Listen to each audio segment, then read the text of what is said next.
ছেলে বাড়িতে থাকতে দেয় না। আমি টিয়নের দেখা করার বিচার দেওয়ার জন্য ছেলে যে বাসা বাড়ি সব আমার আর আমার স্ত্রীর নামে, সব মিথ্যা বানোয়াট ভাই। মানুষ কেন বাঁচে? জীবনের চরম সার্থকতাকে কেবল সামাজিক প্রতিষ্ঠায়, নাকি মানুষের প্রকৃত পরিচয় লুকিয়ে থাকে সম্পর্কের মায়া আর কৃতজ্ঞতা বোধে? যখন একজন মা তার জীবনের প্রতিটি রক্তবিন্দু জল করে সন্তানকে মানুষের মতো মানুষ করার লড়াইয়ে জয়ী হন, তখন সেই সন্তানের হাতে যদি মা রক্তাক্ত হন, তবে পৃথিবীর সকল যুক্তি পাহাড় সম স্তব্ধতায় থমকে দাঁড়ায়। লালমনিরহাটের আদিতমারিতে ঘটে যাওয়া এক পৈশাচিক ঘটনা আজ আমাদের বিবেকের দরজা করাঘাত করছে। যে মা আগলে রেখেছিলেন পরম মমতায়, আজ সেই জননীকেই নিজের ঘরে হতে হয়েছে পরবাসী।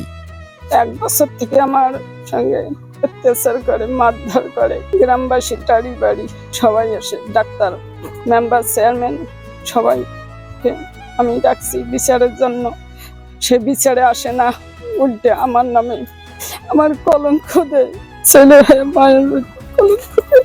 আমি যাতে অন্ধকারে থাকি, এই জন্য আমার মিটার কাটি, বিদ্যুৎ বসে বাড়িতে থাকতে দেয় না। এমনকি লোক লাগে দিয়ে ভয় দেখে ট্রেনের বেড়া টান দেয়, ঢিল মারে।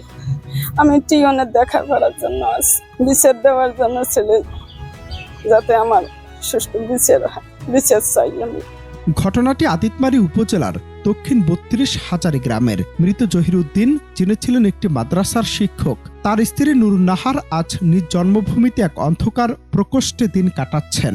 অভিযোগের তীর তার আপন সন্তান মানিক এবং পুত্রবধূ রাজিয়া সুলতানার দিকে। গত 26শে মার্চ যখন সারা দেশে স্বাধীনতার উৎসবে মত্ত, তখন এক মমতাময়ী মাকে শ্বাসরোধ তার চেষ্টা চালানো হয়। নির্মমতার সীমা ছাড়িয়ে জননীর পায়ে করাত দিয়ে আঘাত করতেও দ্বিধা করেননি সন্তান। 1 সপ্তাহ হাসপাতালের বিছানায় যন্ত্রণায় ছটফট করে বাড়ি ফিরলেও তার কপালে জোটেনি এক চিলতে আশ্রয়।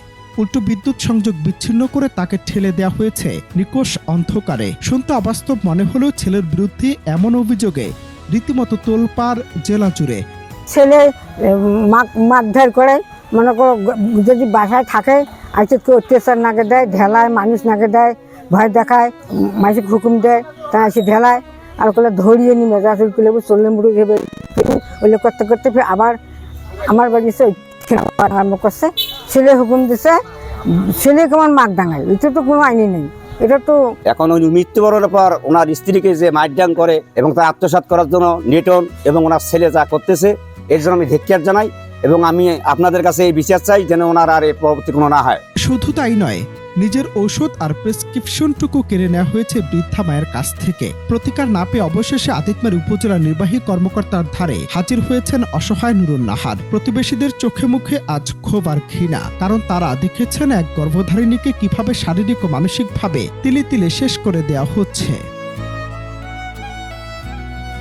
তবে এ বিষয়ে অভিযুক্ত নুর ইসলাম খন্দকার মানিক তার বিরুদ্ধে আনা সকল অভিযোগ অস্বীকার করেছেন। কিন্তু প্রশ্ন হলো, মায়ের চোখের জল আর শরীরের ক্ষত চিহ্নগুলো কি তবে মিথ্যে? সব মিথ্যা কথা ভাই, সব মিথ্যা কথা। আমার বাসার লাইন আমি ওরা বিদ্যুৎ চালায়, আমাকেই লাইন দেয় না, আমি এই কারণে লাইন কেটে দিচ্ছি। বাসা আমার, বাড়ি আমার, বিল দেয় না। যে বাসা বাড়ি সব আমার আর আমার স্ত্রীর নামে, সব মিথ্যা বানোয়াট ভাই। প্রতিষ্ঠিত হওয়ার ইঁদুর দূরে আমরা কি তবে মানুষ হতে ভুলে যাচ্ছি? অর্থবিত্ত আর সামাজিক প্রতিপত্তি যদি একজন মানুষকে নিজের মায়ের প্রতি শ্রদ্ধাশীল করতে না পারে, তবে সে শিক্ষার সার্থকতা কোথায়? মানিকদের মতো যারা মাকে অন্ধকারের বাসিন্দা করতে চায়, তাদের মনে রাখা উচিত পৃথিবীর কোনো সফলতাই মায়ের চোখের জলের চেয়ে দামি নয়।